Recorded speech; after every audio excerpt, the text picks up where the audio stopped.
IRL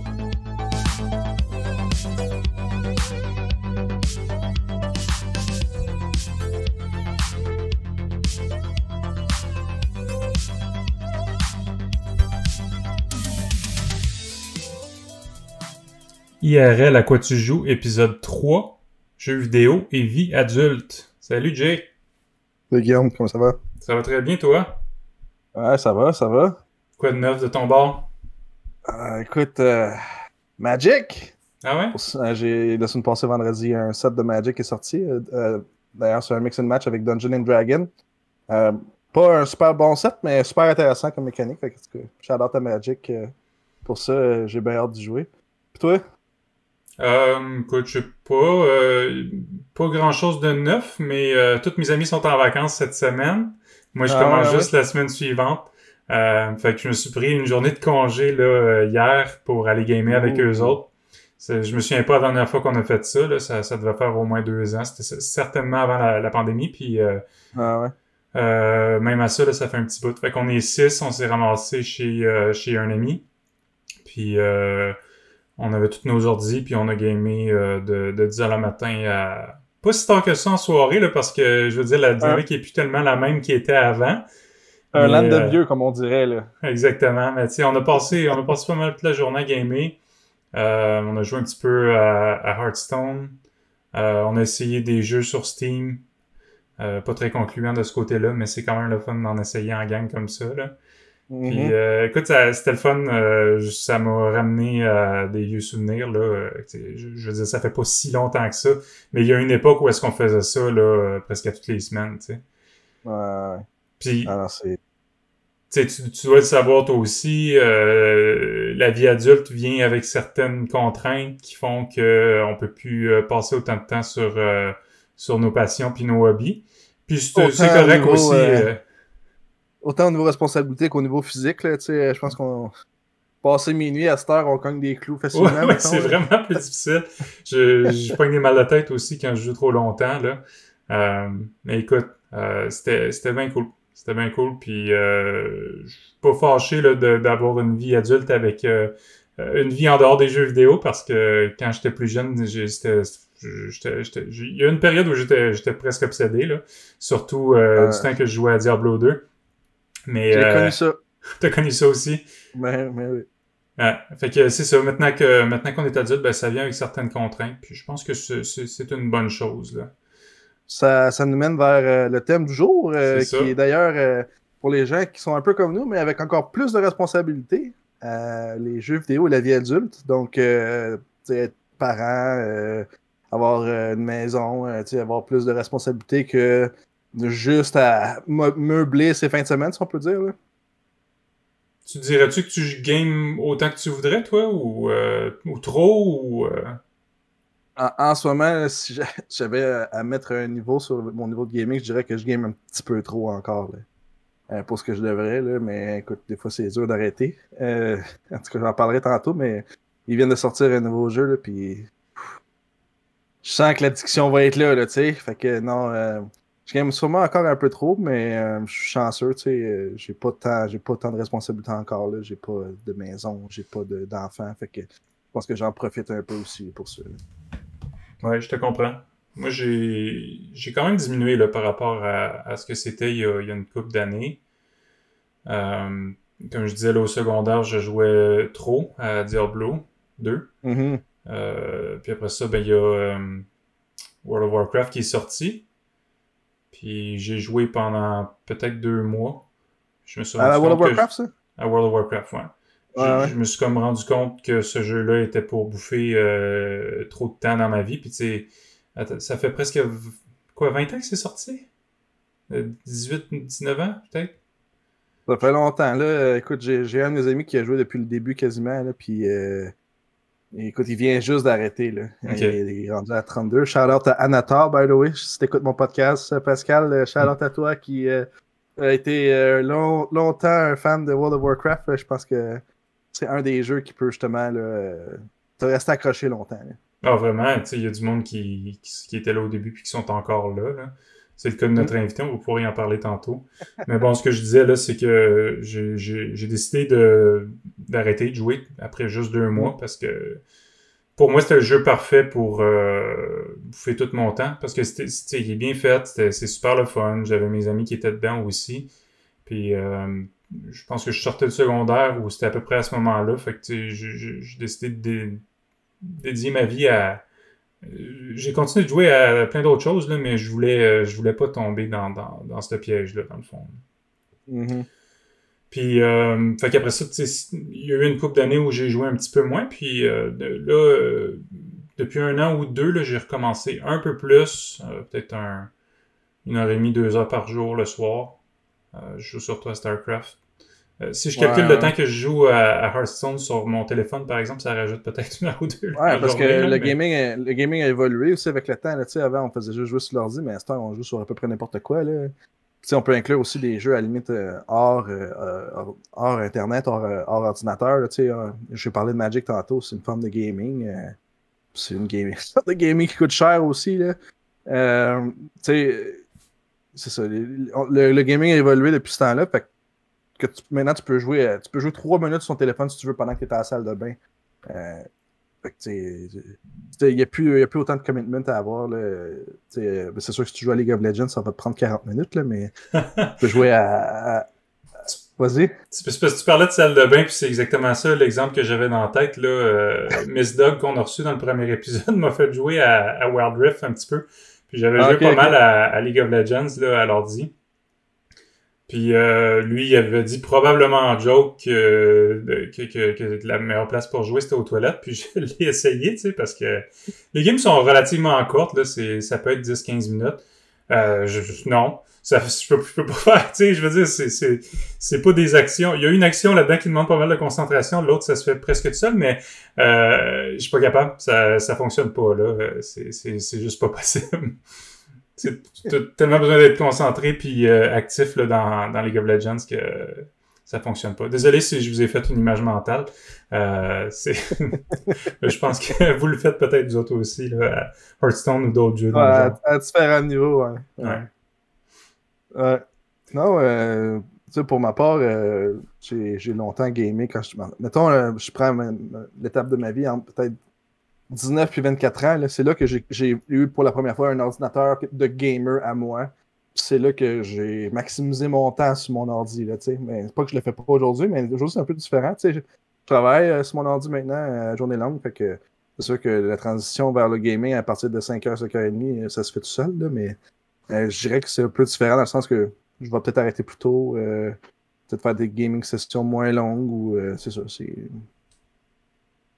Je pense que plus on vieillit, plus on identifie nos limites, puis des fois je les respecte pas, mais des fois c'est eux qui me respectent pas non plus. Fait que ouais.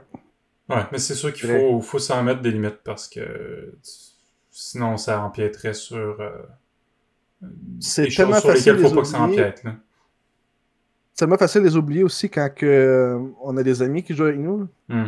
Écoute, tu te dis, ils vont rester plus longtemps. Pourquoi moi je reste pas plus longtemps? Je vais en faire une dernière.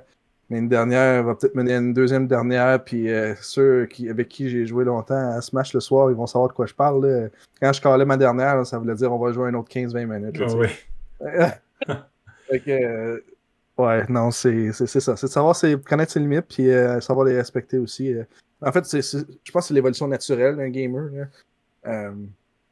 Si tu suis ça, à la limite, je pense que tu vas finir comme moi puis Guillaume. Là. Ouais. Mais tu sais, ce que tu dis, ça me fait penser que pour plusieurs, la vie sociale se passe en bonne partie là, à travers ces jeux-là. Que ce soit en présentiel, un peu comme on fait avec nos soirées Smash, mais aussi dans le jeu en ligne, dans le fond. Là. À cette heure, on se connecte sur Discord, puis on jase pendant qu'on joue, puis c'est presque comme si on était dans la même pièce, dans le fond. Et avant, il fallait se connecter à des serveurs, TeamSpeak, ou quand on avait des communautés. Aujourd'hui, c'est plus des communautés de jeux nécessairement, c'est des communautés de gamers. Je me connecte à un Discord où plein d'amis qui vont jouer à différents jeux, puis quand je les rejoins, on joue de quoi ensemble. Je pense que c'est beaucoup plus facile maintenant d'aller chercher du monde puis de se créer une communauté. Là. Je pense entre autres Quand je joue à Valorant, là, je fais juste demander dans le Discord s'il y a quelqu'un qui veut jouer, puis je peux avoir des oui de n'importe qui quasiment. Là. Fait que, en tout cas, ça me fait juste penser que c'est beaucoup plus facile aujourd'hui de se trouver quelqu'un avec qui jouer. Là. Ouais, définitivement. Surtout, c'est ça, comme avec des programmes comme Discord.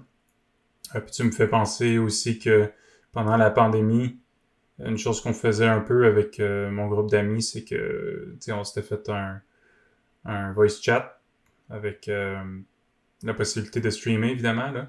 Fait qu'il y en a un qui se connectait, qui streamait, il y avait personne d'autre sur le Discord. Fait que là, il streamait son jeu, puis là, progressivement, il y en a un qui se join, un autre qui se join. On commente sur son jeu, puis on discute de tout puis de rien. Fait que c'était une façon pour nous autres un peu de garder contact, là. C'est quasiment une meilleure version de Twitch. Tu sais, à la limite, Twitch, tu regardes quelqu'un que tu connais pas jouer à des jeux. Tu le regardes parce qu'il donne du contenu intéressant. Tu sais, peut-être qu'il est bon au jeu, peut-être qu'il est drôle, peut-être que whatever. Mais quand c'est tes amis qui jouent, en tout cas pour ma part, je suis tout le temps un petit peu plus intéressé parce que je peux leur poser des questions directement. C'est comme un Twitch, mais plus personnel. Là, tu sais. De pouvoir streamer des jeux facilement comme ça sur Discord. En tout cas, mais ouais, j'ai fait ça aussi une couple de fois pendant la pandémie. C'est le fun, hein, commenter la game de quelqu'un, puis tu dis, mettons, il fait un jeu pour la première fois, toi tu l'as déjà fait, là tu peux voir, tu sais à quoi il va venir, puis tu peux commenter comme tu dis. Ouais. C'est ça. C'est gaming as an adult. Yes. On va passer au prochain segment, puis on va parler d'un de nos amis qui lui nous parle d'une expérience de quand il était plus jeune, une leçon qu'il a eue en jouant à Diablo 2. On a été plusieurs à jouer à Diablo 2, je pense. Hein? Par contre, t'as une bonne gang. Fait que c'est Darth de la communauté de Smash de Drummond. Ouais, c'est Drummondville. Fait que ça va comme suit. Salut les gars, j'ai choisi de prendre un court moment pour vous parler d'un événement marquant dans mes premières années de PC gaming. Au début des années 2000, encore pré-ado, je jouais abondamment à Diablo 2. Après quelques semaines de ball runs, je commençais à avoir quelques personnages de haut niveau et une collection modeste d'objets rares-ish. Plusieurs de mes amis jouaient également, mais malheureusement nous n'étions pas souvent en ligne en même temps. La brillante idée de me trouver de nouveaux compagnons me vint à l'esprit et j'amorçai la recherche d'un clan qui voudrait bien jouer avec le jeune Darth. Après plusieurs tentatives non fructueuses, on m'invite à rentrer dans une partie pour m'inclure dans un clan. Mon nouveau meilleur ami m'envoie un lien dans la messagerie du jeu et me dit d'y aller pour m'inscrire sur leur site. Je sais déjà où ça s'en va, ça. Je sais déjà où ça s'en va. Un alt-tab plus tard, je me connecte sur le site et le cauchemar commence. Un programme malicieux prend le contrôle de mon avatar dans Diablo et commence à vider mes objets au sol à une vitesse incroyable. En panique, je débranche l'ordinateur, espérant avoir agi assez rapidement pour ne pas avoir tout perdu. Scan complet de l'ordi avec l'antivirus, changement de mot de passe, je supprime le fichier qui m'a dépouillé. Je me reconnecte à Battle.net, anxieux de voir les dégâts sur mon compte. Il me reste seulement le tiers de mes objets.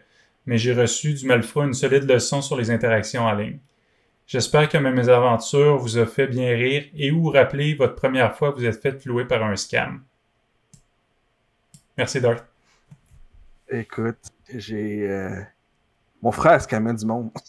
Pas avec un logiciel malicieux comme ça, mais je sais pas si tu te rappelles, dans le temps, avec les torches, tu peux juste avoir une torche par personnage.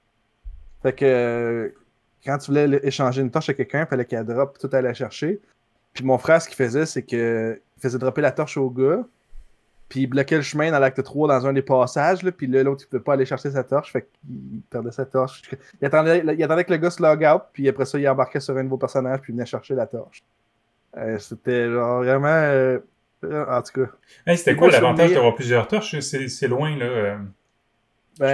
la torche, ça te donnait comme plus 3 skills, puis c'était vraiment un item fort. Là. Okay. Mais écoute, vu que tu peux juste en avoir un par personnage, mais t'étais obligé de la dropper pour l'échanger. Fait que, en tout cas, Charlotte à Ced, qui se calmait du monde dans le temps.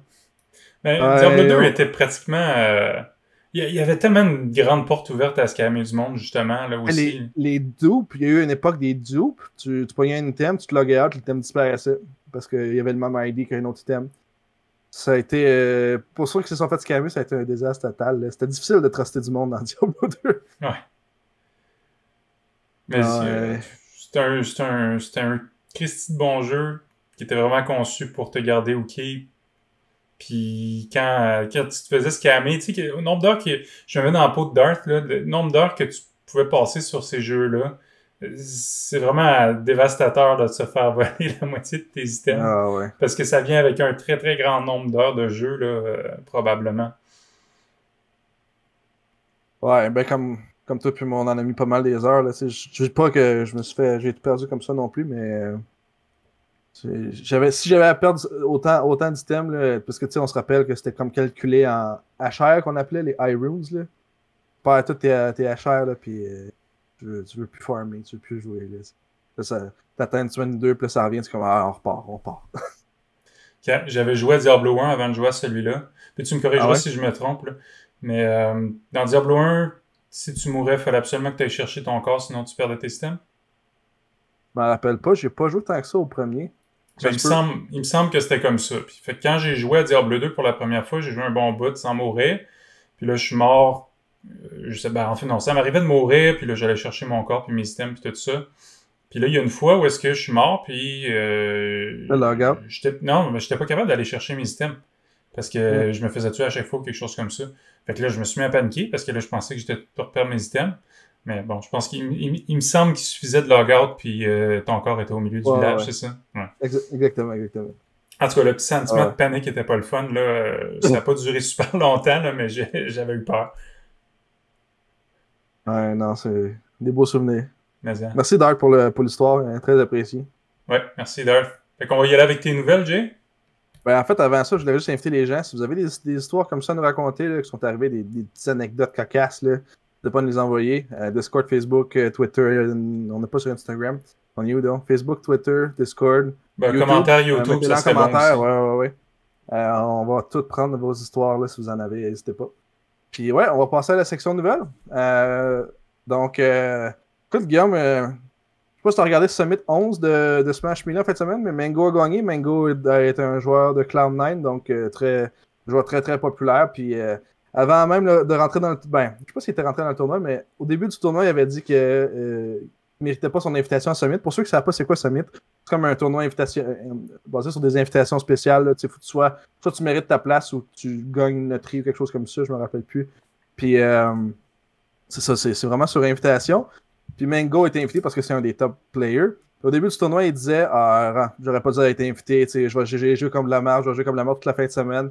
Puis il a réussi à gagner son tournoi. Moi, écoute, quand je regarde Melee habituellement, je trouve ça pas pire, là, mais je pense que c'est dans l'opinion de plusieurs que c'est un des meilleurs sets de Melee ever. Genre, c'était vraiment incroyable. C'est des best of 5 qu'on appelle, les meilleurs de 5. Des 3 de 5. Des 3 de 5. Puis t'as un 3 de 5 en Grand, ce qu'on appelle, donc quand le gagnant joue contre celui qui s'est rendu dans la finale des perdants. Puis Mango a gagné ce set-là. Il s'est rendu dans le deuxième set de 3 de 5, puis il a gagné ce set-là. Donc ils ont joué 10 games total pour finalement que Mango gagne. C'était insane, absolument insane. Si vous voulez revoir ça, là, c'était un moment assez incroyable. Assez incroyable. Donc ça, c'est ma première nouvelle. La deuxième nouvelle, ça s'oriente peut-être plus justement vers un jeu que peut-être que plusieurs connaissent pas. Ça s'appelle New World. C'est le nouveau MMORPG de Amazon la bêta est sortie aujourd'hui. Je l'ai essayé un peu sur mon heure de midi, puis c'est solide. Là. Un autre jeu qui va me rester accroché un peu là, facilement. Ça va te bouffer les heures de vie, ça, Jay? Absolument. Aucune misère à dire ça. Écoute, c'est le fun parce que c'est différent dans le sens que n'importe qui peut jouer n'importe quoi. T'es pas obligé de refaire un bonhomme pour avoir une autre classe si tu veux. Fait que tu peux. Tout est basé sur le weapon que tu utilises. Donc, tu utilises une masse, mais ta masse va monter level 3, 4, puis tu vas apprendre les habilités au fur et à mesure que tu l'utilises. Au lieu de. Tu sais, comme dans WoW, si tu voudrais refaire une classe, il faut que tu refasses un personnage, que tu refasses toutes les histoires, tu refasses toutes les réputations. Là, tu as juste à changer ton équipement, puis t'es good to go. Fait que c'est vraiment intéressant comme concept. Puis j'ai une gang d'amis là, qui d'ailleurs jouent encore en ce moment même pendant qu'on se parle. J'étais un peu jaloux des autres, mais c'est correct, on va faire l'épisode. Fait que non, je suis vraiment content, puis je le recommande d'ailleurs. C'est un qui va l'essayer, forcément. Forcément, c'est juste la bêta. Le jeu sort le 31 août. Puis je suis pas payé pour dire ça, là, mais le jeu il vaut la peine en ce moment. Il est pas très cher d'ailleurs. Je pense qu'il est comme 40$, puis c'est pas un abonnement. Là. Tu payes pas 15$ par mois pour jouer au jeu. Ok, ouais. Non, c'est. Je le recommande. Parfait. Moi, je vais checker ça, moi, en tout cas, c'est sûr. Je pense pas que je Ouais. vais jouer, là, mais je pense que j'ai des amis, par contre, qui vont sûrement s'y intéresser. Ah, probablement. Ça a une visibilité très grande en ce moment. Là. Il y a plein de drops sur Twitch, puis ils font de la pub. Là. Good. Merci, Jay. Fait que, écoute, on va passer à la pause musicale. Ça va peut-être donner 2-3 minutes pour jouer à New World pendant ce temps-là. Ouais, c'est C'est un ça, peu ouais. court, hein? On me connecter. Ouais. Fait que, on vous revient là, dans quelques minutes. On s'en va à la pause musicale. Merci.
De retour à IRL à quoi tu joues, on est avec notre invité Sarah Fortin, a.k.a. Noloc.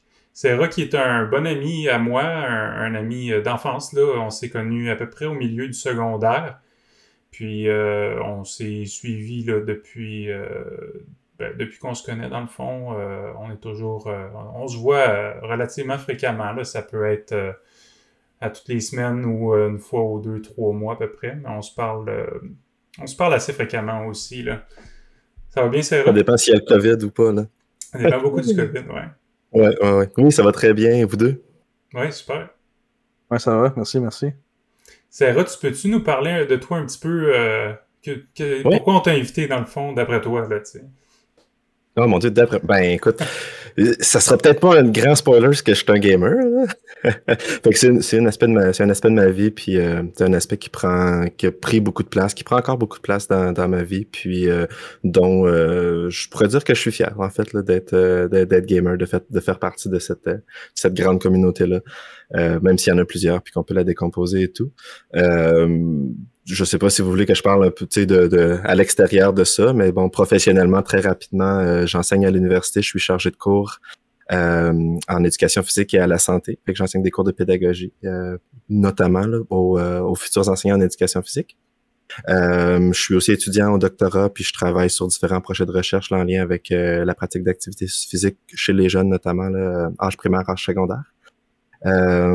Puis du côté plus personnel, ben en plus d'être gamer, je dirais que je suis assez très geek ou nerd ou bon, je sais jamais quel exactement. C'est probablement un mix des deux en fait. Là, j'aime beaucoup la technologie en général, fait que technologie PC notamment, puis tous les specs de consoles, de cartes graphiques ou peu importe, c'est quelque chose que j'en mange en fait là. Je suis pas nécessairement juste un PC gamer non plus, mais voilà. Puis ben je suis papa aussi d'une petite fille de 3 ans. Puis ben c'est sûr que ça a un impact. Côté gaming là, évidemment, on pourra en reparler là. Ben justement, veux-tu nous en parler? Qu'est-ce que ça a changé pour toi là, le fait d'être papa? Ouais. Surtout au niveau du gaming, est-ce que tu games autant qu'avant? Est-ce que ça a changé ta façon de gamer? Est-ce que tu fais ça à des nouvelles heures? Oui, à toutes ces questions-là, je pense. C'est-à-dire que oui, ça a changé ma façon de gamer. Je game évidemment moins qu'avant. Là, je veux pas nécessairement être le porte-étendard du nouveau papa gamer parce que je pense que chaque enfant va être assez unique, va demander de l'attention de manière différente aussi. Puis l'approche parentale va évidemment jouer un gros rôle là, dans à quel point tu vas accorder du temps à tes passe-temps, à tes hobbies ou peu importe, puis à quel point est-ce que tu veux passer du temps avec ta famille puis aider ta famille aussi, tu sais. Fait que dans mon cas, ça a coupé beaucoup de façon assez sec aussi à la naissance de ma fille. De un, parce que j'avais pu, même si la semaine avant, j'étais encore très investi dans mes jeux, mais tu sais, le moment où est-ce que ton enfant arrive, la plupart du temps, ça t'omnibule beaucoup, puis ça prend beaucoup de place dans ta vie, puis c'est aussi très exigeant, là. Si t'as pas un bébé qui dort à tout bout de champ non plus, ton temps libre, t'essaies surtout de le passer à récupérer pour... c'est pas des jours, là, juste prendre le temps de prendre ta douche ou d'aller dormir, faire une sieste, des choses comme ça. C'est pas nécessairement évident. Puis encore une fois, ça change, là, évidemment, d'un enfant à l'autre. Mais pour le gaming spécifiquement, tu sais, ça l'a baissé beaucoup. Au début.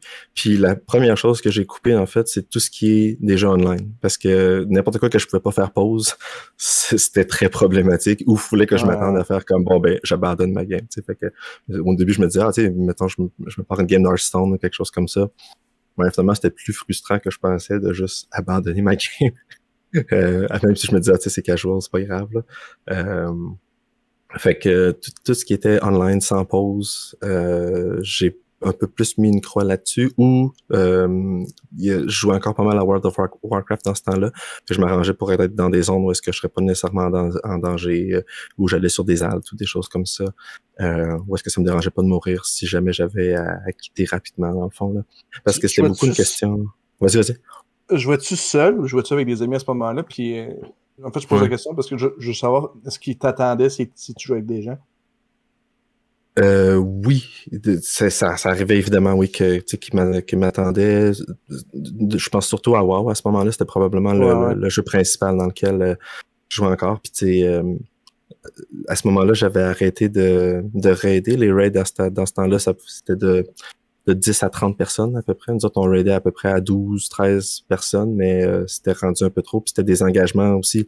Les heures dans lesquelles on gamait à ce moment, on raidait à ce moment-là, ça marchait plus du tout. Fait que j'avais arrêté. Mais on faisait des donjons qui étaient des 5-men, donc 5 personnes. Mais c'était un peu niaiseux de ma part, mais j'avais continué de jouer le rôle de tank. Fait que j'étais, tu sais, sans tank, tu peux pas faire de pull, tu peux pas tu peux comme pas avancer non plus, mais bon, c'est ça que je faisais depuis toujours, puis je tenais à faire ça quand même. C'est juste que, mettons qu'il fallait que j'aille AFK ou quelque chose comme ça, ben ça pouvait ralentir le groupe évidemment. Mais l'aspect sur le plan du gameplay, en tout cas, qui a changé le plus, c'est que ma fille, elle se réveillait super facilement, fait que dès que j'ai des écouteurs sur la tête, puis il fallait que j'en aille sur la tête. Je parle super fort pour une raison quelconque. Là, j'essaie de me contrôler, justement, pour pas la réveiller qui dort en haut. Là. Mais c'est ça, tu sais, j'avais tendance à parler fort quand même. Fait que vu qu'en tant que tank, c'est moi souvent qui donnais des calls pour dire bon mais là je peux telle affaire ou tu sais je target les DPS, donc ceux qui font du dégât, targeter tel ennemi ou peu importe. Il y a des queues pour des choses d'affaires qui s'en viennent ou peu importe. Mais là, souvent j'étais comme ok là je vais jouer mais faut que je me mute, tu sais, je parlerai pas puis je vais juste écrire sur le keyboard, fait que genre faut vous arranger autrement pour faut que ce soit quelqu'un d'autre en fait qui prenne le lead là, pour faire ça. Puis des fois quand c'est pas le tank, c'est pas nécessairement évident, mais tu sais toutes les personnes avec qui je jouais, en fait c'était très très rarement en fait avec des inconnus, c'était toujours avec des gens que je connaissais depuis des années, des personnes de Sherbrooke, donc des personnes que je connais dans in real life en fait, mais aussi des très bons amis, puis souvent des parents aussi eux-mêmes là, qui remplissaient nos groupes qu'on connaissait depuis des années, fait que ils savaient dans quoi qu'on s'embarquait aussi, puis on faisait pas des choses qui étaient super hardcore dans ces moments-là non plus, c'était plus pour relaxer en gang comme on avait l'habitude de faire, mais à travers le jeu dans le fond. Là, si j'ai bien compris, ta blonde aussi c'est une gamer? Oui, absolument, absolument. Fait est-ce que vous partagez le temps de gaming ou comment vous... On n'a jamais établi quelque chose de très officiel ou peu importe. C'était beaucoup. En fait, on y allait beaucoup avec qui est-ce que notre fille voulait avoir. Puis quand elle était plus jeune, puis que ma blonde allaitait, ben nécessairement c'est ma blonde si c'est elle qui vous avait invité, probablement qu'elle vous a répondu. Puis j'ai juste arrêté de gamer complètement dans le fond. Puis ça a été un peu un deuil. Puis fait que c'est ça. Pour répondre à ta question, on n'a pas. C'est notre fille qui dictait plus qui pouvait faire quoi dans le fond. Mais honnêtement, quand ma blonde s'occupait de ma fille de manière très active, j'essayais de faire d'autres choses pour l'aider aussi. Puis j'étais souvent en support. Puis l'allaitement, c'est super facile non plus. Fait que oui, comme support, exactement. C'était le rôle que j'essayais de faire. Fait que même il y a eu quelques mois où est-ce que ça a été vraiment plus difficile avec notre fille en particulier. Puis ma blonde était souvent très fatiguée. C'était pas facile à allaiter non plus. Fait que j'essayais d'être toujours le plus possible, en tout cas, tu sais, disponible. Fait que, tu sais, c'est pas que j'avais pas de passe-temps ou peu importe, mais tu sais, je m'arrangeais pour faire un passe-temps que je pouvais lâcher à n'importe quel moment. Puis c'est sûr que ça te limite pas mal dans le type de passe-temps que tu vas faire. Tu sais, comme, mettons, juste, aller courir, j'avais dans ces années-là, je courais encore à des longues distances, mais tu sais, j'avais arrêté ça, parce que partir 1 heure de temps, mettons, faut que je me time avec ça, tu sais, puis c'est pas n'importe quel moment que je peux partir de même, mettons. Là, pour le gaming, c'est un peu la même affaire. Tantôt, tu parlais que tu peux plus jouer aux jeux en ligne, mais est-ce que ça t'a permis de découvrir des jeux que tu peux mettre sur pause, justement? Ouais, c'est ça. Pendant un petit bout, on a continué à jouer à World of Warcraft quand même. Mais éventuellement, c'est le genre de jeu que si je suis pas all-in dedans, je me démotive complètement, dans le fond. Fait que si je suis pas capable de mettre toute l'énergie ou presque, là, dans le fond, puis camper mes affaires à chaque semaine, aller chercher le maximum de ressources que je peux aller chercher pour progresser puis être toujours le mieux guéri possible pour mon raid. Si je suis pas capable de faire ça, je me désinvestis complètement. Fait que oui, pour répondre à ta question, ça me pas nécessairement redécouvrir, mais je suis retombé dans des affaires dans des jeux de ma wishlist de Steam depuis des années, ou des jeux que j'avais déjà achetés, puis que je m'étais dit, ok, là j'ai comme un backlog qui monte à des années, dans le fond, de jeux auxquels je sais que je veux jouer, mais que je prends pas le temps à cause de WoW, dans le fond. Fait que oui, j'ai recommencé, par exemple, je suis retombé j'ai joué un peu à The Witcher, par exemple, des jeux que j'avais pas joué, d'autres genres de RPG, comme Prey, par exemple, un jeu sur PC, des mondes qui ont fait Dishonored. Breath of the Wild, j'ai recommencé parce que j'avais arrêté. Je l'ai toujours pas terminé encore parce que je fais rarement la même quest, mais tu sais, beaucoup de jeux comme ça, en fait. Puis pour les genres, tu sais, je touche à beaucoup de genres différents dans le fond, là, fait que l'expression qui me vient en tête, c'est un peu Jack of all trades, mais Master of none, dans le sens que tu sais, je touche à beaucoup de genres différents. Mais c'est rare que je vais, à part WoW pendant les années que j'étais là-dedans, tu sais, c'est rare que je vais full m'investir dans un puis devenir comme le meilleur que je pourrais être dans un jeu en particulier. C'est vraiment rendu comme un passe-temps maintenant. Oh, absolument. Puis ça l'est. Ouais. Ben, ok, ouais, je comprends. Tu veux dire passe-temps dans le sens au lieu de devenir comme un investissement de temps, un investissement d'énergie, c'est plus comme tu meubles un peu ton temps libre avec des jeux parce que t'aimes ça gamer. Ouais. Oui, puis tu sais, j'ai toujours hâte, même dans les 3 dernières années, tu sais, quand j'ai des temps libres, c'est un des premiers divertissements vers lesquels je vais me tourner. Tu sais, je me souviens pas d'un temps où est-ce que j'avais pas, mettons, un jeu en cours ou peu importe. Tu sais, puis un jeu en cours, ben tu sais, bon, j'ai joué à Smash avec vous autres aussi. Fait que, tu sais, souvent c'était juste comme bon, ben je vais aller faire une game online ou peu importe. Ça, c'était pas un jeu où est-ce que ça me dérangeait de partir, dans le fond, au milieu d'un match. Ben, je dis ça, des fois, c'était frustrant.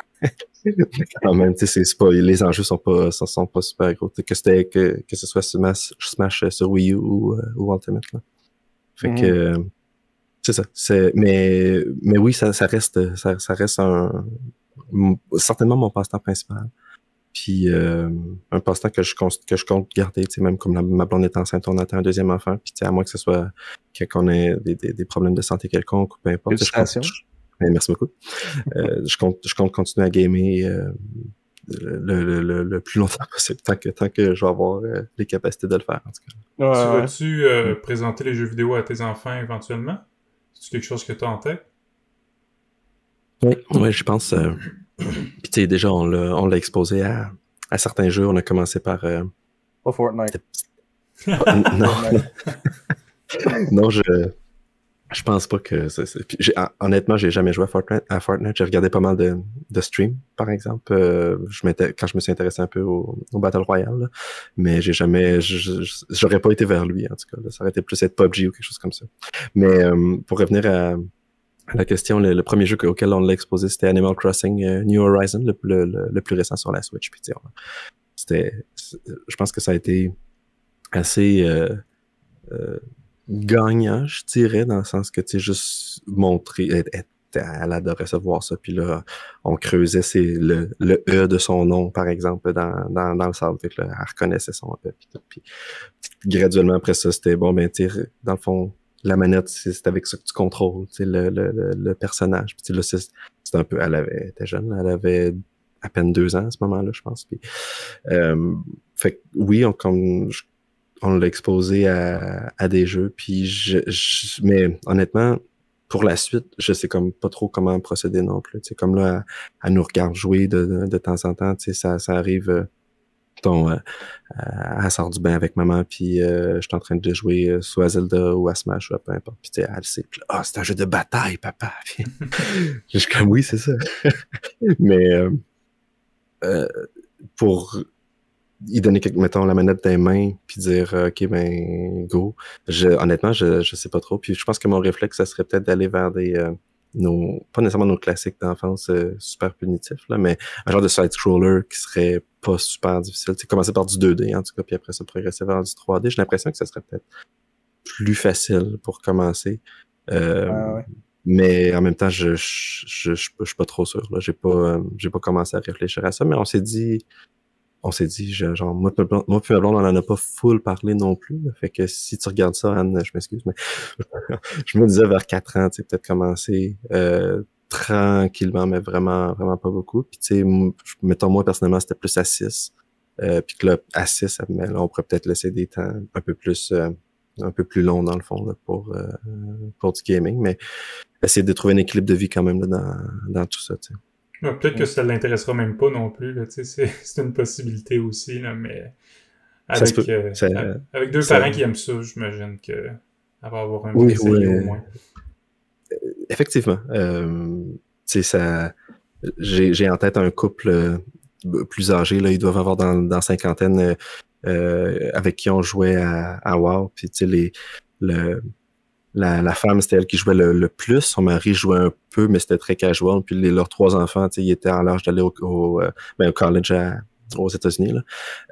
Mais ça ne les intéresse pas partout.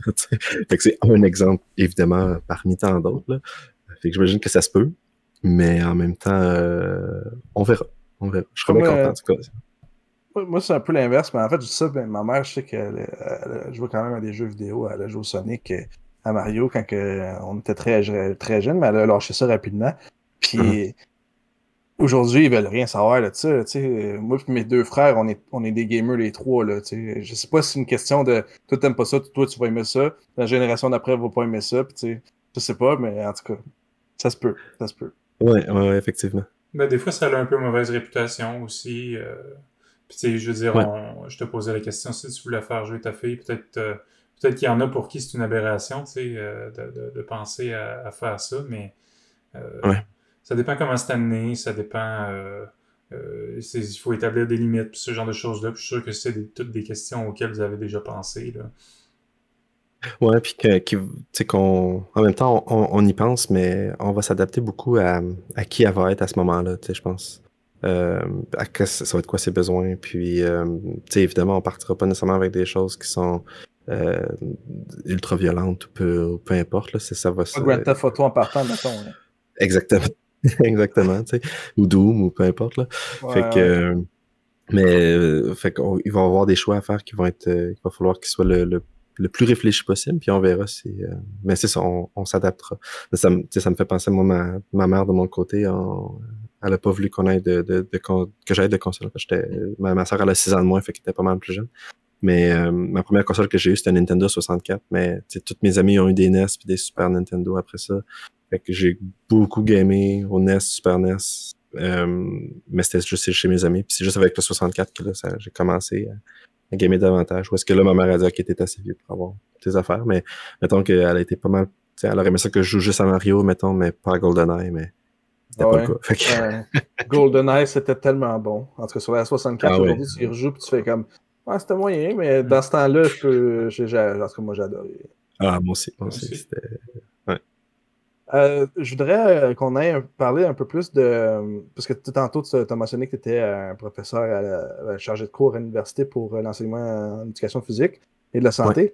Parce que ça contraste quand même un peu avec les jeux vidéo si les gens ne respectent pas leurs limites. Fait qu'on voulait aller peut-être toucher un peu... Est-ce que tu penses que les deux sont mutuellement exclusifs ou comment est-ce que quelqu'un peut balancer les deux, en fait? Je pense pas que c'est mutuellement exclusif. Puis, une anecdote pour les gens qui aiment Smash, à un moment donné, je donnais un cours, puis c'était pendant la pause, puis je vois 3 gars qui sortent un GameCube de leur sac. Ils pluguent ça sur leur écran d'ordi, puis ils commencent à gamer. Puis là, juste entendre le GameCube controller, puis le bruit, je suis comme...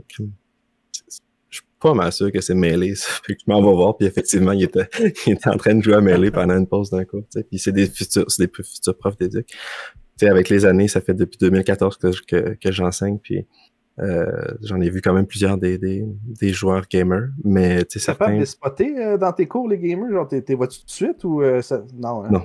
Non, je suis pas capable. Non. Il n'y a pas un profil particulier, je dirais, qui ressort tant que ça. C'est particulièrement des gars. C'est rare que j'ai vu des filles gamers. J'en ai vu peut-être quelques-unes, là, qu'on en a parlé. Mais c'était principalement des hommes. Puis je pense que c'est bon. Ça reflète peut-être un petit peu la communauté aussi. Mais en même temps, peut-être que il y a des filles gamers à qui j'ai enseigné, puis que dans le fond, qui gardaient ça pour elles aussi. Là. C'est bien possible. Ouais. Mais oui, effectivement, il y a un certain clash, mais je pense que c'est de moins en moins perçu comme mutuellement exclusif aussi. Je pense qu'il y a une ouverture qui est en train de se créer par rapport à ça.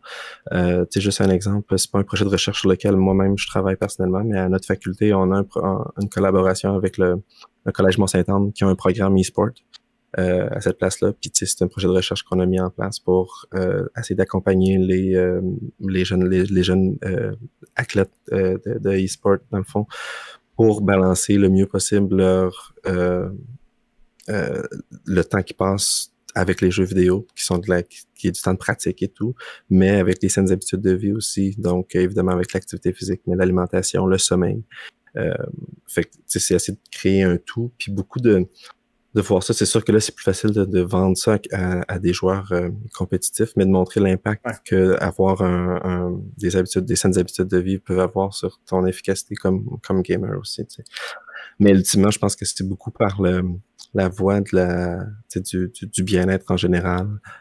C'est juste que quand on s'adresse à des plus jeunes, ça peut nous paraître bien des préoccupations des boomers, justement, là, comment je me sens, parce que je peux manger ma poutine à 2 heures du matin puis me sentir très bien le lendemain, pas dormir, peu importe. Mais éventuellement, ça nous rattrape, dans le fond. Fait que, justement, on mentionnait tantôt que ça nous rattrape, mais plus on vieillit, puis on dirait que plus ça nous rattrape vite. Oui, effectivement.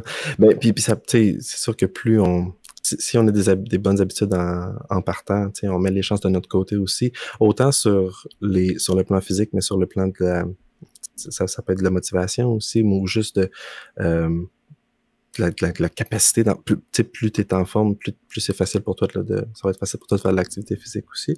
Mais ultimement, je dirais, c'est vraiment de trouver quelque chose que tu aimes faire. Puis c'est ça, c'est là que c'est important d'être bien accompagné, notamment par les cours d'éducation physique et à la santé au primaire puis au secondaire, de donner une bonne trajectoire pour le futur. T'sais. Puis après ça, ben quand les jeunes sortent du secondaire, ben puis qu'ils sont beaucoup vraiment plus autonomes là-dessus, sur le plan de l'activité physique notamment, ben ça serait mettre les chances de notre côté, dans le fond, d'intégrer ça le plus rapidement possible. Mais pour ça, c'est ça. Ça passe par la motivation. Puis pour être motivé, ben, faut que tu aies du plaisir, notamment. Fait que c'est ça, c'est de trouver des activités physiques qui sont agréables à faire, soit solo ou en gang. Là, mais pour moi, c'est la clé. Puis tu sais, dans le monde académique, mettons, là, dans le monde scolaire à l'université, on en entend encore des personnes qui voient ça vraiment comme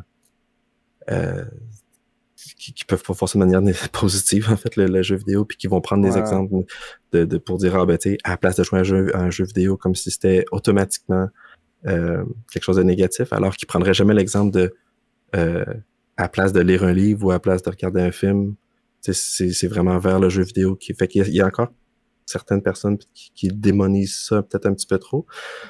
Pour moi, c'est peut-être un peu un manque de compréhension de c'est quoi effectivement ou ce que ça peut être, en tout cas être gamé, puis qui ont souvent en tête des cas très très extrêmes de personnes qui sortent pas de leur cave, puis que c'est leur vie à 100%, mais qui ont des mauvaises habitudes de vie justement, puis que c'est rendu vraiment une dépendance, tu sais. Fait que je pense qu'il faut reconnaître les signes potentiellement de dépendance à un jeu ou à n'importe quoi, puis prendre action à ce moment-là. T'sais. Ça peut être difficile comme jeune, mais si on a un groupe d'amis ou même des parents, ça dépend à quel âge qu'on a, qui peuvent reconnaître des signes de « Hey, crème, mon ami, il me semble que ça fait longtemps là qu'on l'a pas vu à l'extérieur de tel jeu ou qu'on le voit juste dans ces occasions-là, puis mettons les autres occasions plus sociales, ben il veut pas y aller parce qu'il est toujours dans ces jeux. T'sais. Fait quand on commence à spotter des signes comme ça, dans le fond, c'est là que ça peut être bien de peut-être intervenir. T'sais. Là, quoi faire après ça, je peux pas me prononcer non plus. Là, c'est vraiment du cas par cas, puis je peux pas faire là-dessus. Donc, je pense que ça doit se traiter un peu comme après n'importe quelle dépendance, là, mais tu sais. Il y a des jeux qui sont peut-être plus addictifs que d'autres, en fait. Là, toi, tu as joué à World of Warcraft longtemps. Là, ça peut être addictif. Là. À certains moments, oui. Puis, tu sais, je le reconnaissais. Puis, il y a eu... Puis là, je pense à... Ça fait longtemps, là. C'était plus 2005, 2006, 2007, mettons, là. Où est-ce que j'étais comme crime... comme pas mal juste ça que j'aime, là. Je veux dire, j'aime ma blonde, j'aime mes amis, évidemment, mais si je pense à mes passe-temps, j'ai rien le goût de faire d'autre. Je pense juste à ça, t'sais. Puis, fait que je me disais, OK, je suis dépendant à ça. Puis, le test que je faisais, dans le fond, comme je faisais le test pour bien des affaires, mettons, le café, je suis dépendant au café. Je me disais que j'essaie de couper complètement, t'sais. Puis, pour WoW, ça a été vraiment difficile. Fait que j'étais comme, OK, non, là, c'est trop. Ça veut dire que je suis pas capable de passer 2 jours, genre, puis que je fais juste dire, je fais juste penser, est-ce que tout le potentiel de temps que je perds, tu sais. Je suis comme ça, pas de bon sens, là. Fait que je me suis forcé un peu à aller vers d'autres jeux à ce moment-là, tu sais. Je me dis, je veux pas couper le gaming en tant que tel, mais tu sais, je vais retourner vers d'autres jeux. Puis ça m'a fait prendre une pause aussi à ce moment-là, où est-ce que j'avais commencé à raider pas mal de manière plus intense. Puis je me suis rendu compte que c'est ça vraiment qui prenait toute mon attention. Puis je pensais au boss fight, puis tout ça. Fait que je suis retourné à WoW, mais de manière beaucoup plus casual à ce moment-là. Puis casual. J'étais quand même investi. Mais il y avait moins d'enjeux. Il y avait plus du monde, de la vraie vie qui compte sur moi pour bien performer. Puis je me suis rendu compte que c'était une bonne partie, dans le fond, du nœud de la dépendance, dans le fond. C'était la pression que je me mettais moi-même, dans le fond, ses épaules, parce que je n'étais pas irremplaçable, mais je me mettais beaucoup de pression, dans le fond, de bien performer comme ça, puis ça faisait que je voulais toujours être dans le jeu, dans le fond. Je sais pas, pour ma part, plutôt la dépendance a plus manifesté je sais pas quand arrêter. Moi, je pouvais arrêter de gamer à 4h du matin, 5h du matin, puis ça m'est arrivé dernière fois, dans les dernières années encore à le faire, mais beaucoup moins fréquemment. Dirais-tu que toi aussi, dirais-tu que tu étais plus capable de respecter tes limites, puis que c'était plus orienté vers la performance? Même encore quand des expansions sortaient, par exemple, il y avait des occasions en particulier où est-ce que j'étais comme ok, j'ai pas obligé d'aller me coucher là, fait que j'irai pas, puis je vais me coucher à 6h du matin là, fait que je le faisais de temps en temps, mais c'était vraiment pas régulier, par exemple. Il fallait vraiment que ce soit une occasion. La plupart du temps, c'était un jeu qui sort auquel je veux vraiment jouer puis que j'adore. Dans le fond, je suis pas capable d'arrêter, mais c'est juste parce que je suis tellement comme engagé dans l'histoire ou peu importe. Fait que ça c'est le premier cas. La dernière fois que j'ai fait ça, c'est la sortie de Horizon Zero Dawn sur PS4. Puis les autres fois, c'était genre presque chaque expansion de WoW qui sortait. Vu que j'étais comme main tank de ma guilde, j'essayais de pogner le nouveau level cap le plus vite possible, de me guérir le plus vite possible. Souvent j'y arrivais, mais c'était au prix de une couple de nuits de sommeil à rattraper. Là. Ça, c'était avant d'être parent, évidemment, parce que parent, là, je ferais plus ça aujourd'hui. Là. Mais la ligne, dans le fond, entre le comportement dépendant puis ou compulsif, dans le fond, puis juste le fait de jouer beaucoup parce que t'aimes beaucoup ça, là, je pense que c'est vraiment, puis tu l'as nommé un peu sans dire exactement ce que c'était, là, je pense que c'est quand ça vient empiéter sur d'autres aspects de ta vie. Les heures de sommeil, ça peut en être un, mais si c'est pas de façon régulière, c'est peut-être pas trop grave. Mais des joueurs dépendants, je suis sûr qu'il y en a qui ont manqué des heures de travail ou qui vont manquer des interactions sociales avec des amis ou de la famille pour jouer ou qui vont s'isoler puis ce genre de choses-là. Là. C'est là qu'il faut garder l'œil ouvert parce que c'est des comportements qui sont compulsifs, ça se rapproche de la dépendance, puis ça peut devenir un problème éventuellement. Là. Absolument. Comme n'importe quel addict, tu lui demandes s'il y a un problème de jeu, il va te dire qu'il n'y en a pas, tu sais. Je pense que, en tout cas, je me rappelle pas de moment précis, mais je suis persuadé que ma mère m'a déjà demandé es-tu accro aux jeux vidéo? Puis tu sais, non. Mais je pense que un gamer, je sais pas si ça se définit par ça, la dépendance aux jeux vidéo, mais plutôt par la passion, mais ouais, je pense que les deux peuvent être facilement mélangés. Ouais, la ligne est assez mince, puis... C'est pas évident, en fait, ça nous expose à un médium qui par design, souvent, non, c'est pas vrai. Beaucoup de jeux ont une fin, évidemment, là.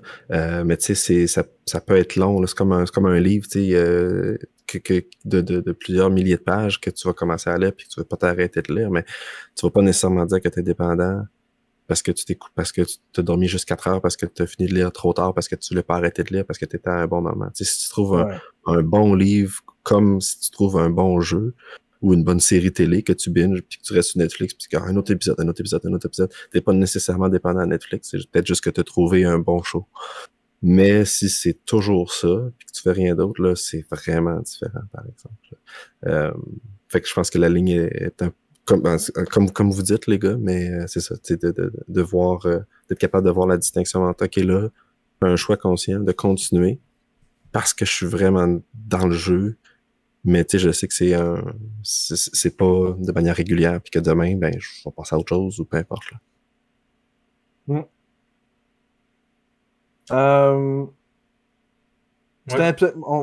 Vas-y, Guillaume. Vas-y. Écoute, on a parlé de WoW beaucoup, là. C'est évident que c'est un jeu qui a eu beaucoup de place dans ta vie. Tu nous parlerais-tu un petit peu de d'autres jeux que soit tu as trouvé intéressants ou qui t'ont amené une perspective différente sur les jeux, ce genre de choses-là? Ouais. Puis j'ai pensé un petit peu en voyant la question. Je trouve ça difficile. Je pense que je vais y aller de manière chronologique, mettons. Là. J'ai commencé à être. J'ai toujours aimé les jeux vidéo. Puis bon, avec le Nintendo 64, bon, on parlait de GoldenEye, par exemple. Je voulais vraiment être super bon à ce jeu-là. Fait que j'ai essayé j'ai pratiqué je sais pas combien d'heures pour unlocker dans le fond, pour unlocker les cheats à ce jeu-là, il fallait que tu fasses une speedrun d'un tableau en particulier. J'étais capable d'être rendu à toutes les faire, j'étais super fier de ça.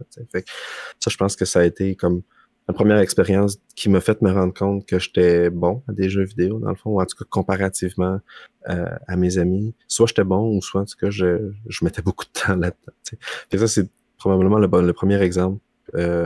J'avais j'avais des amis, je restais au Bas-Saint-Laurent à ce moment-là, puis là, j'avais pas le même cercle social du tout, mais la plupart de mes amis étaient plus vieux, puis ça faisait qu'ils étaient souvent meilleurs que moi à plein d'affaires, notamment les sports. Ils étaient en ayant une année de plus quand t'as 11 ou 12 ans, ça fait quand même une bonne différence, par exemple. T'sais.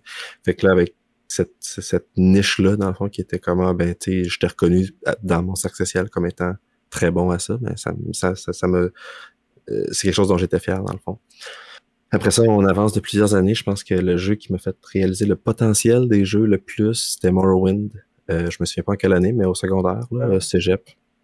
Donc, Elder Scrolls, à quel point c'était grand comme monde, puis toute la liberté que le jeu te laissait, en fait, de juste pouvoir explorer, qu'il n'y avait pas une ligne directrice. T'as laissé tuer toutes les NPC quand tu voulais. C'est ça, tu sais, puis vraiment, puis après ça, tu t'arranges avec les troupes que tu peux avoir, puis si t'es assez bon, ou assez fort, en tout cas. Fait que ça a été un des jeux qui m'a vraiment marqué, puis encore aujourd'hui, sauf que je suis essayé d'y retourner une couple de fois, puis je suis pas capable. Là. Côté graphique, côté gameplay, ça a pas super bien vieilli, mettons, là, fait que, ouais, peut-être, en tout cas, personnellement, c'est très subjectif, en fait, parce qu'il y en a qui jouent encore à ça, puis qui font des mods, puis peu importe, là. Ça a été un autre exemple de jeu. Puis après ça, je me suis rendu compte que j'aimais vraiment beaucoup les histoires qui étaient... Les jeux qui avaient des histoires qui étaient super compelling ou qui venaient vraiment me chercher. Puis je pense être relativement sensible dans le sens que, bon, c'est facile pour moi de devenir vraiment super émotif quand je regarde des séries télé ou des films ou peu importe, puis pleurer là, quand quelque chose de tragique arrive ou mais je trouve que dans les jeux vidéo en particulier, c'est rare qu'il y a eu en tout cas mes moments les plus marquants, les plus mémorables dans tous les médias confondus, c'est dans des jeux vidéo. Puis je vais penser notamment à Mass Effect, la trilogie Mass Effect, puis au jeu de Walking Dead. Où est-ce que je me souviens pas du titre exact, je sais qu'il y en a eu plusieurs, mais ouais, Telltale, exactement. Donc, un des premiers, tu joues un héros afro-américain qui s'appelle Lee. En tout cas, c'est celui-là avec la petite Clementine. Puis ça, c'est un jeu qui est tellement venu me chercher aussi. J'étais pas full dans la série à ce moment-là non plus. Je pense que je suis pas mal sûr que j'ai joué aux jeux vidéo avant d'écouter la série, en fait. Mais ça, je peux me tromper, en fait. Mais les choix qui te font que t'as à faire dans des jeux comme ça, puis que tu fais pas juste le vivre de manière passive, tu le vis de manière active. Fait que le choix impossible que n'importe qui a écouté The Walking Dead ou qui a joué à ces jeux-là vont savoir c'est quoi, puis je veux pas rentrer dans les spoilers, mais tu sais, le choix que tu as à faire, mais que c'est toi qui cliques pour faire ce choix-là qui est impossible, puis que tu devrais jamais être dans cette situation-là, dans la vraie vie, dans le fond. Pour moi, ça a un potentiel puis un pouvoir incroyable, le jeu vidéo, par ça, dans le fond. Puis fait que la plupart des RPG, je dirais, qui... tu sais, The Walking Dead, c'est pas nécessairement un RPG, là, c'est plus je sais pas exactement quel genre c'est, là, peut-être plus un walking simulator que d'autres choses, là, ou un jeu où est-ce que le game, il y a pas vraiment de gameplay, c'est plus tu cliques, tu fais des choix, là. Fait que je dis RPG juste parce que souvent ça s'accompagne avec une histoire qui est un peu plus riche, dans le fond, là, que Fortnite, mettons. Mais fait que c'est des exemples, dans le fond, où est-ce que le potentiel était vraiment, vraiment grand. Un peu plus récemment, le nouveau God of War, sur PS4 puis PS5. En fait, je l'ai joué sur PS5 pour la première fois, puis c'était vraiment une belle expérience aussi. Pas nécessairement quelque chose qui m'a amené à brailler ou peu importe, là, mais tu sais, juste par la qualité du voice acting, puis la qualité, l'attention aux détails que les développeurs ont mis dans le fond, juste pour, mettons, t'as Kratos qui arrive pour toucher l'épaule de son fils pour le consoler, mais il est pas capable, il a pas encore comme pris son rôle de père. En tout cas, moi, c'est venu me chercher quelque chose comme ça, de juste comme, il est même pas capable de flatter le dos de son gars parce que c'est pas assez manly ou peu importe, t'sais. Tu peux l'interpréter un peu comme tu veux. Mais ce genre de moment-là, quand c'est toi qui contrôles le personnage, pour moi, ça a vraiment une très grande puissance, le jeu vidéo. Puis c'est probablement une des raisons, avec évidemment le côté gameplay, progression, etc. Mais c'est ce potentiel d'histoire-là, c'est une des raisons pour lesquelles je vais toujours continuer là, de jouer à des jeux vidéo, aller chercher ce feeling-là que tu peux ressentir quand tu écoutes un excellent film ou une excellente série, par exemple. Mais ce que tu Mais décris c'est toi qui là, contrôle. c'est quelque chose bon, j'ose pas dire un chiffre là que ça existe depuis, mettons, 5-10 ans, mais en tout cas, ça se fait de mieux en mieux. Ouais. Ça s'est fait de mieux en mieux là, dans les 5-10 dernières années, juste parce qu'ils ont plus de moyens, puis je pense qu'ils voient aussi qu'il y a une clientèle de ce côté-là, les gens s'intéressent à ce genre de choses-là. C'est vrai que c'est intéressant, tu sais, il y a vraiment un beau potentiel, puis de remettre ça dans les mains du joueur. Le joueur joue le personnage principal d'un film ou d'une série qu'il écoute là, sur l'écran, dans le fond. Là. Ouais, c'est vraiment intéressant. Absolument. Puis, tu sais, je pense que les jeux vidéo, les créateurs de jeux vidéo vieillissent un peu avec nous. Là. Tu sais, évidemment, il y a des développeurs de tous les âges. Là. Il y en a toujours eu de tous les âges aussi. Mais étant donné que, mettons, notre génération, là, en fait, qui est née en 1980, dans les années 80, on a été exposé assez jeune à des jeux, mais qu'on avait des jeux avec un storytelling, en tout cas, qui est relativement limité. Il y en a eu des bonnes histoires là, dans les jeux plus rétro, mettons. Mais je pense que ça, comme tu dis, la clientèle a évolué. Tu sais, clairement, on ciblait des adolescents ou des jeunes adultes dans les années 80-90, alors qu'aujourd'hui, on peut cibler très ouvertement un public beaucoup plus adulte puis donner une histoire qui va parler aux adultes, mais qui peuvent aussi parler, c'est pas exclusif en fait pour moi, là. Ben, parce que ça dépend, mais c'est pas nécessairement exclusif, mais que ça peut offrir une super belle expérience aussi à des ados ou à des jeunes adultes. Ce qui a changé beaucoup depuis une couple d'années, c'est que avant on écrivait une histoire qui était une excuse pour créer un jeu, dans le fond. Ouais. Puis là, maintenant, on crée un jeu qui est une excuse pour raconter une histoire, dans le fond. Et je parle pas de tous les jeux, là, évidemment, là, mais il y en a de plus en plus comme ça. Là. L'histoire de Fortnite, là, après moi, je peux te résumer ça en 3 paragraphes, là, tu sais. Ouais.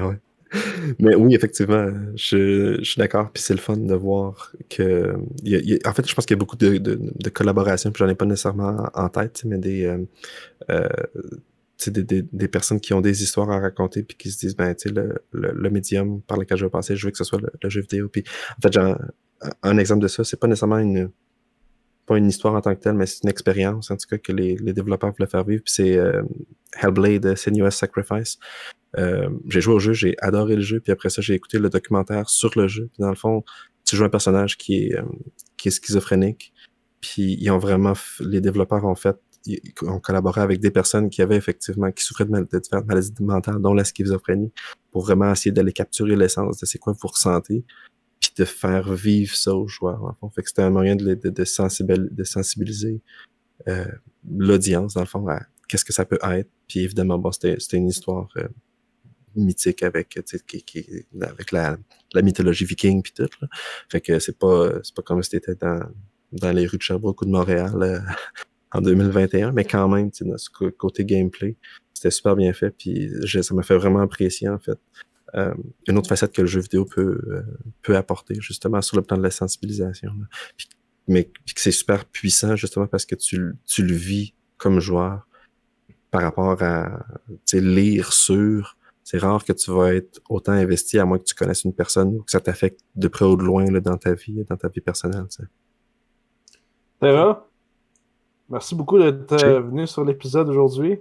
Allez, ça me fait vraiment plaisir. Ça a été très intéressant. Écoute, ironiquement, moi je game avec un prof d'éducation physique aussi, donc je sais pas si c'est dans le succès des éducateurs physiques, mais en tout cas, on te remercie beaucoup. On aimerait savoir, est-ce que tu as des plateformes que tu aimerais que le monde puisse te rejoindre ou on leur dit de tout simplement s'inscrire à l'université pour suivre tes cours? Ou, Écoute, c'est très cher pour me rejoindre. Non, écoutez, je suis pas vraiment, j'ai un compte Twitter ou peu importe, mais j'ai jamais posté quoi que ce soit là-dessus. Fait que non, j'ai pas vraiment d'autopromotion à faire.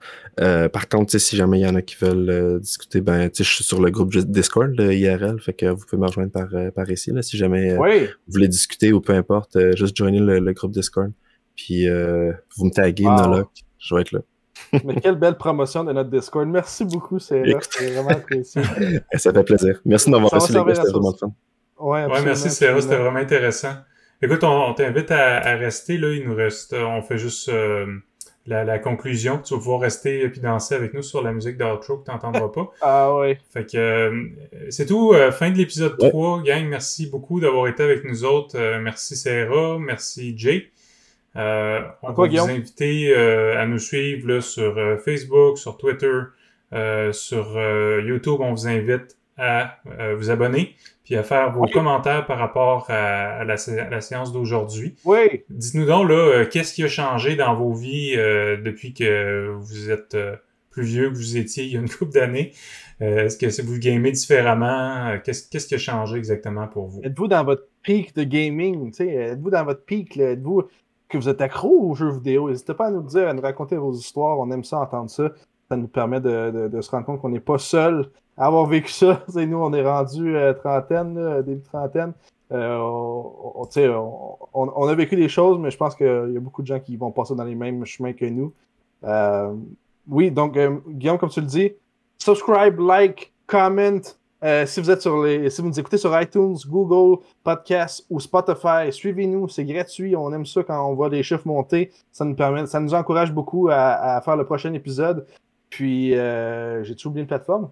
Suivez-nous sur Facebook, Twitter, on n'a pas encore de Instagram, on n'est pas sur Patreon, mais écoutez, on va vous donner tout ce qu'on a jusqu'à temps qu'on en ait plus. Jay, tu parlais que tu voulais t'ouvrir un OnlyFans, là. Oui, exact. On va regarder ça pour les abonnés seulement. Ah, mais on pouvait-tu le donner, le OnlyFans? Parce que là... non, c'est pas vrai. On en reparlera. Il n'y en a pas d'OnlyFans. Bon, c'est ça. Donc, merci tout le monde. Faites-nous vos commentaires, faites-nous vos suggestions. Puis, on attend vos anecdotes aussi là pour lire ça dans les prochains épisodes. Donc, merci encore tout le monde. À la prochaine. On part la musique d'outro. Oh yes, ça part.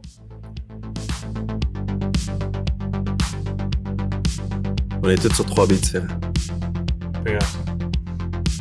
Tant que c'est la même tune que vous avez dans la tête.